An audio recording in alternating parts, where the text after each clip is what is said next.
What a weird stretch of time it's been for Iowa football at the wide receiver position. Production has been next to nothing, and under Brian Ferentz, just so many entries into the transfer portal. Not going to take the blame off of former wide receivers coach Kelton Copeland, but certainly it was a joint effort in running a lot of receivers out due to lack of time, lack of receptions, targets, whatever the case may be. And I don't think they did a great job of recruiting, but they have had diamonds in the rough. We'll talk about one potential diamond in the rough that they had and now have lost in Jacob Bostick in just a second. Before we do that, though, I want to take another moment to thank our sponsor, Iowa Floor Covering down in Bondurant. If you need advice on flooring or want to see what options IFC has for you and your project, maybe you're a DIYer or a contractor, give Iowa Floor Covering a call. Their number, 515-379-7000. They've got a beautiful studio down in Bondurant, and they're all Hawkeye fans down there, folks. Visit them online at www.iowafloorcovering.com. That's iowafloorcovering.com. Iowa Floor Covering down in Bondurant. So the latest news regarding a former Hawkeye headed to another program. Yes, former Iowa receiver Jacob Bostick. I think most people called him Jake for short. Jacob Bostick is headed to Texas A&M. Yes, a guy who didn't total a single reception at Iowa in 2 seasons has landed a scholarship with an SEC power. And yeah, I'd consider A&M an SEC power. They got a lot of NIL funds at their disposal, whether you like how they operate or not. They got a new head coach in Mike Elko, who was really successful at Duke.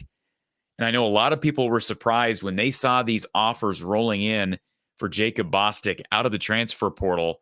People are like, what on earth are these programs doing? What are they seeing in Jake Bostick? And I'm happy for Jake Bostick that he found such an attractive, lucrative home. But how about these offers out of the transfer portal? These are offers that Jake Bostick officially reported on his social media. In addition to Texas A&M, how about another SEC school? Ole Miss, Houston, Pitt, Vanderbilt, Iowa State, Fresno State, to name a few. Remember, Fresno State just landed a Missouri State transfer that Iowa really wanted, a JUCO star who was an FCS All-American. So quite a list for Jake Bostick out of the transfer portal. And if you recall, Jacob Bostick was part of Iowa's 2022 recruiting class.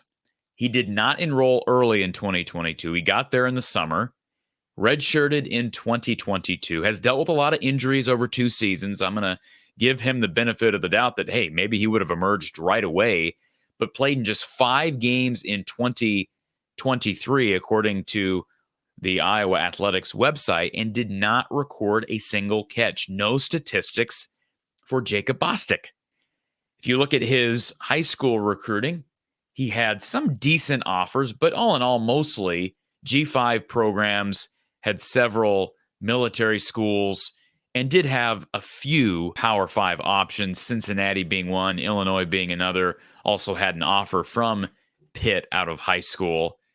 But isn't it interesting that here's a kid who has not played, has struggled with injuries, is part of an offense that is known to be putrid through the air, and he's getting all these offers from these other schools. Why? I wish I could give you a better answer, but all I have to say is he's got really good measurables at 6'2", $185. I know I had a conversation with Elliot Clough of Rivals here not that long ago. He kind of said the same thing, like, hey, kid put up pretty good track numbers back in Illinois in his high school time. But again, didn't really reflect with the offers. He was a 3-star recruit out of high school. And I know Bostick mentioned some values that he really appreciated on his visit to Texas A&M. Now, that doesn't answer the question as to why Texas A&M even offered Bostick or wanted him to come to campus for a visit. Let me read you briefly part of this article that was written by a national recruiting expert, Alan Trio of 247 Sports. This is in response to Bostick committing to Texas A&M. Bostick was quoted as saying, "From the moment I stepped, even in the car when the coach picked me up," he said, "I'm a Christian guy myself, and there were Christian morals throughout the facility and the people. It touched my heart immediately. There was a different vibe through the facility. The energy the coaches had and the effort they put into my visit blew me away." Yes, it's Mike Elko, wide receivers coach, Holman Wiggins. That is a new coaching staff down there in College Station. He went on to say, I want to be a part of Coach Elko's new Texas A&M. I think Elko is awesome. He's a down-to-earth guy, seems really cool. The opportunity to learn from Coach Wiggins has me through the roof. I'm excited to work with him. His track record speaks for itself. He also mentioned his relationship with Connor Weigman, who was on track to have an excellent 2023 season before going down to injury. He is the projected starter at quarterback. Apparently, Bostick went out to dinner with Weigman and toured the facility, really hit it off with him. Hey, Texas A&M is bringing in a number of transfers, as they typically do. Of course, first year under Mike Elko. Louisiana Tech transfer Cyrus Allen, Troy transfer Jabri Barber. Barber did get hurt in the spring. Bostick said this: they see me competing and earning a role right away. They're not really looking for a guy to bring in just for a depth issue. They're bringing me in to have a role right away. I'd have to earn that for sure, but my job is to earn it, learn the offense, and compete right away. It comes down to the people. It was a great fit for me, and I'm excited. I'm really excited. And one further note from Alan Trio of 247, he says Bostick will have 4 years of eligibility remaining.